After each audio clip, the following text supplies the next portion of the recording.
Hey there guys, BlackPanthaa here, and welcome to another drift tutorial today in Forza Horizon 2, and today we're going to be drifting all-wheel drive. Now before we begin this, let me tell you why you're going to be drifting all-wheel drive. So all-wheel drive is a different type of drifting in the fact that you've got to power on and tap the handbrake mid-drift sometimes to get the tail back out again, because you've got all four wheels pulling. And that also means the kind of bad point of drifting this, when you're kind of drifting rear wheel drive, you can spin inwards, and that's how you kind of fail drift, basically like that I just did there, but that was just using the handbrake.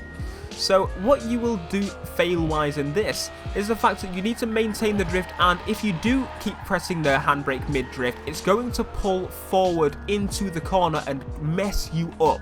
And that is because obviously all four wheels are pulling you forward, and the front wheels, unlike in rear wheel drive, are actually doing something during that drift. Now, one other major point inside all-wheel drive drifting is that it is 1,000,000% required that you upgrade the car. You cannot do it from stock. If you do, it will look kind of like that, and that's all you're really going to need to do, or you're going to be able to do, should I say. And that's not what we want. You can drift stock all-wheel drive, it doesn't really need to be upgraded, but to get the best drifting, it's really, really important that you do upgrade and tune all-wheel drive cars. Much more so than rear-wheel drive cars, because rear-wheel drive, it's a bit easier to basically go out in the stock car and drift. You can all-wheel drive, but as I said, it's a bit easier in rear-wheel drive. So let's go all-wheel drive upgrade this thing.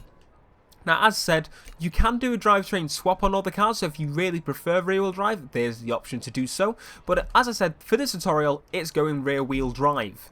And if we begin our upgrading, that'll be awesome. Now, what I normally like to do, upgrade-wise, is kind of get the car to about S2 level with all-wheel drive. You can go with S1, but I usually find S2 is about where you need to be no matter what car. So that really means upgrading pretty much all of the stuff you can, because all-wheel drive cars, as I said, have their power is split out all around their body. So I'm going to go about to by this, see what we go up to. We go to S2, we're already at S2 now. So that's literally where we're going to stay at.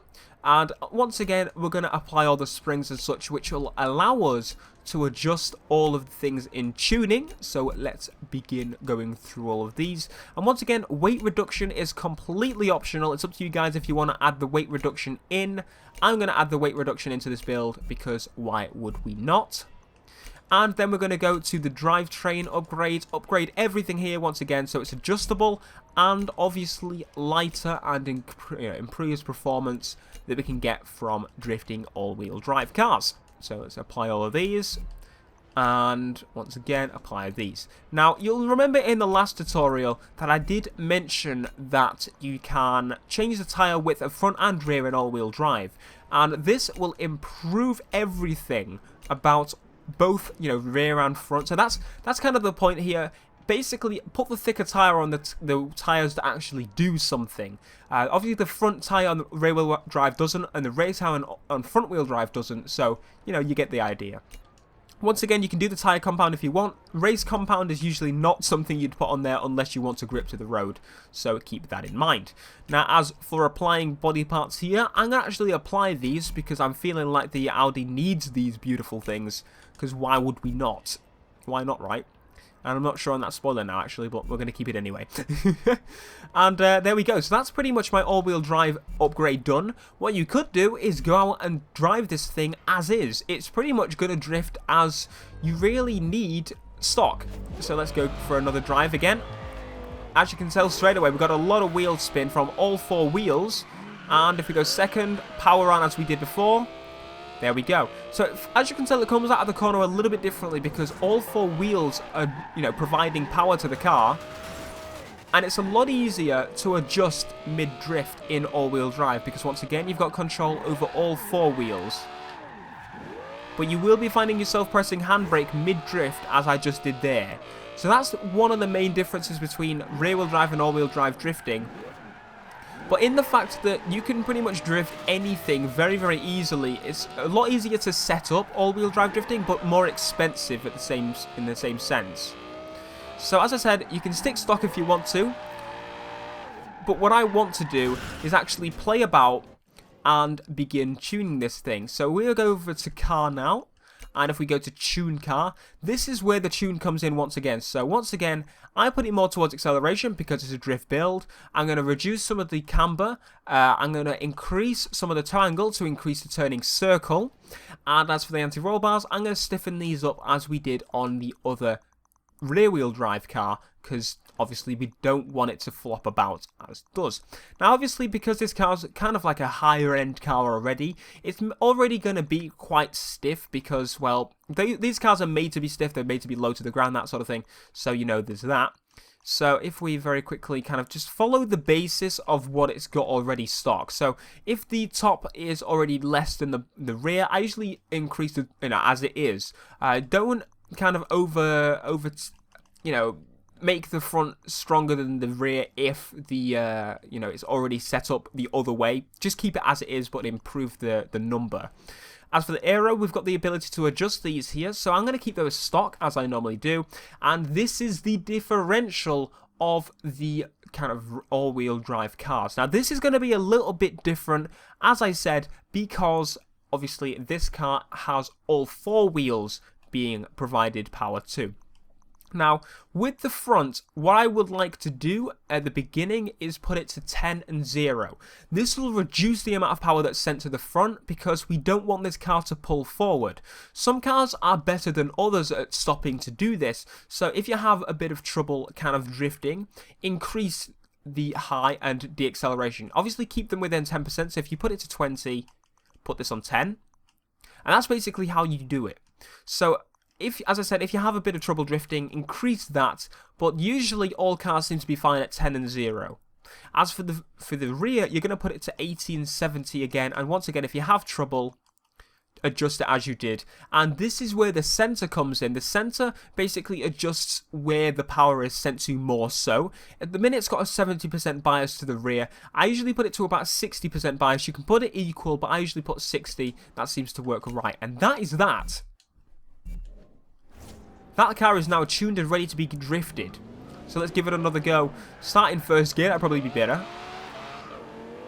And obviously, because you're all-wheel drive, you have a massively better launch as well. Now, with all-wheel drive, you can literally power on constantly, other than the fact of when you begin to lose kind of control in the corner. As I said, it starts to straighten out because it's all-wheel drive. To kind of get the angle again, what you need to do is get off the accelerator and tap the handbrake and the brake I usually do at the same time. But you can see, because it's all-wheel drive, it handles a lot differently to what it did in rear-wheel drive. And as I said there, it's straightened out because all-wheel drive. So once you're actually driven both all-wheel drive and rear-wheel drive, you can kind of get to understand why they are, the main differences and why they're different. Because obviously they're going to handle a bit differently, but what I like the fact that if you've watched both of these videos, that means that you are not going to be one of the horrible people that insult others for driving the other drivetrain. Both of them are a lot of damn fun. This one seems to be more towards the, what I've found is, I found rear-wheel drive drifting a bit annoying at points, so what I did is switch to all-wheel drive and I had a lot of fun. Now, what I like to do now is, after I've progressed using all-wheel drive constantly, because it seems to be a bit easier basically, what I like to do now is kind of do both. But originally, I liked to go all-wheel drive, and it kind of makes you understand the car and how it works, how all-wheel drive works different from rear-wheel drive, kind of in all aspects. So as I said, give all drivetrains a go.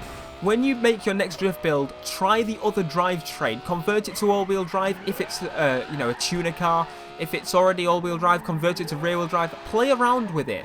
See what you liked, see what you come up with. See which you prefer. Give them both a go, and as I said, you'll broaden your horizons, and obviously you'll broaden your ability to drift multiple types of drivetrain. But anyway, hopefully this tutorial has helped you also. If you did enjoy, make sure to give it a like and let me know in the comments if you want to see any other types of tune tutorials. I've got some planned, but I'll get those sorted in the future, probably in the next week or two. Anyway, thank you very much for joining us for this video. If you did enjoy, as I said, give a like, and I will see you guys in the next video. Subscribe for more. Peace.